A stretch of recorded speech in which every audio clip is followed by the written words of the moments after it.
Esse aqui é um gráfico que mostra o número de mortes por 100 mil habitantes, né?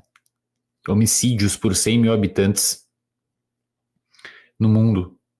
Isso aqui é um dado, não sei se é de 2012, mas geralmente é assim, o retrato não muda muito, tá? Muda geralmente os países que estão em guerra.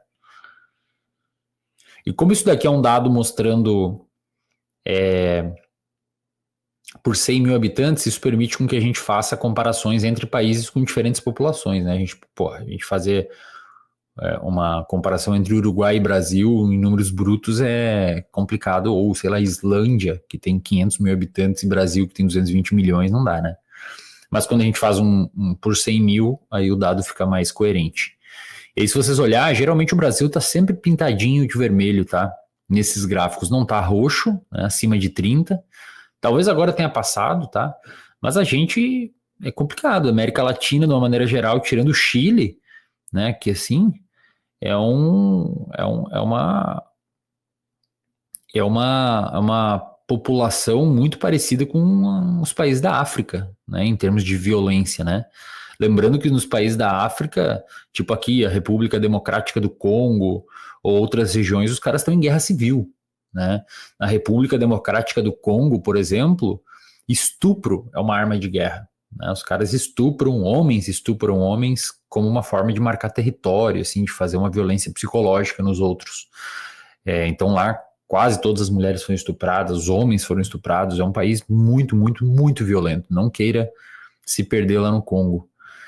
Porque os caras estão em guerra civil, né?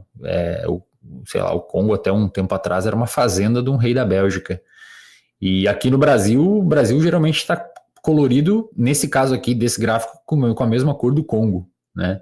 Então nós somos um país muito violento, tá? E a gente acostumou com essa violência, a gente acostumou a sair com 2 celulares nas grandes metrópoles, a gente acostumou a ter 2 portões, 3 portões no nosso prédio e tem que ficar andando entre um e outro para não ser assaltado.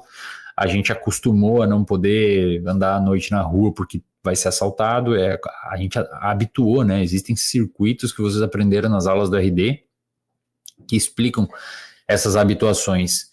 Então isso aqui com certeza é um agravante para esse problema gigantesco que a gente tem de saúde mental, embora o afastamento do trabalho seja devido, embora esse gráfico mostre um afastamento do trabalho um afastamento no trabalho, né? Por causa da saúde mental, não significa que só o trabalho está gerando um problema na saúde mental das pessoas, né? Na verdade, a saúde mental é como se fosse um copo, um balde, imagina um balde com água dentro. A gente tem alguns furinhos no balde, tá? E a gente tem uma torneira em cima ligada. Os furinhos no balde que vão saindo água são os fatores protetores, né? Quando o balde transborda, digamos assim, você adoece, beleza? Essa é a metáfora. O balde transbordou, você adoece.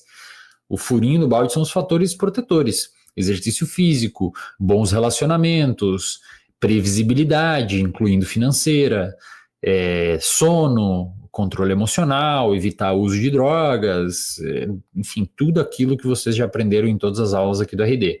E a torneira de cima são os fatores de risco. Geralmente o inverso dos fatores protetores e adicionado algumas coisas. Quando veio a pandemia, por exemplo, essa torneira abriu mais forte, né? Morreram pessoas, entes queridos, etc, etc.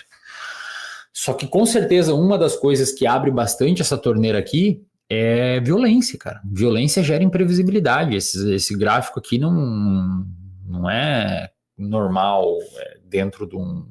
Não deveria ser assim, né? Bota aí de novo na tela você vê os países que estão geralmente com colorido, ou são países da África, geralmente países muito pobres ou em guerra civil, outros países da América Latina que também têm sérios problemas, ou os países tipo aqui, Venezuela, etc., ou alguns países da América Central e o México. O México, a guerra às drogas no México é gigantesca lá, né? Porque os cartéis estão lá, grandes exportadores de droga estão lá. E aí, se você for ver países como Canadá, Islândia, o Reino Unido ou Europa, né, e até um pedaço aqui de cima do norte da África, aí o jogo muda, né? Aí o jogo muda. Por quê? Porque aí praticamente não morre ninguém por 100 mil habitantes, né? De 0 a... Eu sei que o Japão, por exemplo, é um país que tem 0,5 a cada 100 mil habitantes, então, sei lá, cada 100 mil pessoas demora 2 anos para morrer um. Aqui no Brasil a gente tem 20 a 30, né? É isso? 20 a 30. Estados Unidos tem de 3 a 5, e é um país do nosso tamanho, né? Maior que nós, na verdade, em população. Então, com certeza, essa violência é um fator de risco para a saúde mental, porque, cara, difícil, o cara não aguenta mais, né? Não dá para aguentar mais.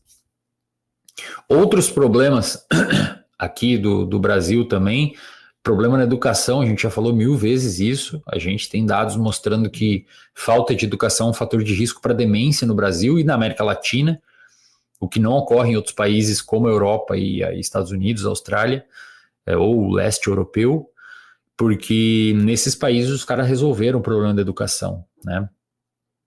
E quando você tem educação, você tem, não educação de polidez, né? Mas educação, instrução mesmo. Você, queira ou não, tem mais substratos para conseguir eventualmente entender as coisas e se articular melhor, ou eventualmente sair de um cenário prejudicial que você está e conseguir angariar novas posições mais confortáveis, né? Aqui no Brasil a gente tem outros fenômenos que inclusive transpassam pela educação, que é um problema de polarização política muito grande, que isso com certeza gera uma série de problemas na saúde mental da galera, principalmente aquelas que perdem mais tempo nesse debate, principalmente em rede social. A gente tem o problema das redes sociais, né? Nós somos um dos países do mundo que mais usa rede social também.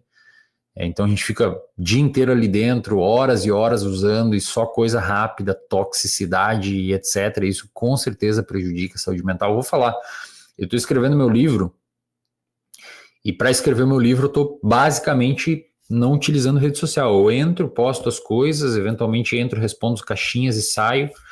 Não tenho consumido, sabe? Eu só leio alguns jornais, assim, mas basicamente o tempo que sobra, em vez de eu ficar rolando ou fazendo alguma coisa na rede social, eu tô escrevendo, né? Escrevendo, porque como eu tô escrevendo um livro de romance, de literatura romântica, não é de romance, né, de amor, mas de romance na forma de escrita, é um livro que me demanda muito, porque eu não sou um escritor de romance. Se fosse um livro técnico sobre neurobiologia da formação do hábito, seria muito mais fácil.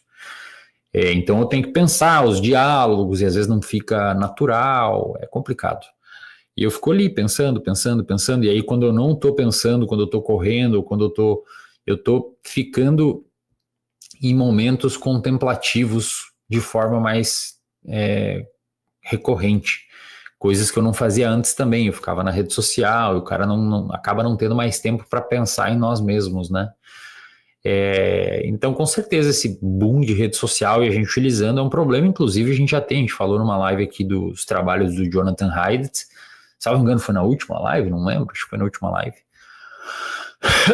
sobre a importância das redes sociais para o cérebro, né, no quesito de piora da saúde mental, e principalmente numa população com pouca instrução, isso com certeza piora, né, porque aí, inclusive tem estudos relacionando a adoração de celebridades com incapacidade cognitiva. Pessoas que tendem a adorar mais celebridades, elas são, em média, um pouco menos afiadas cognitivamente, ou digamos que sejam cognitivamente tímidas, né, para falar de um jeito mais educado. E o Brasil é isso, entendeu? Por isso que tem essas pessoas com 40 milhões de seguidores que não sabem falar português, mas são pessoas que fazem fofoca, etc. E aí a pessoa fica vidrada o dia inteiro. É claro que isso passa 5 anos a pessoa fazendo isso, é óbvio que isso vai ser prejudicial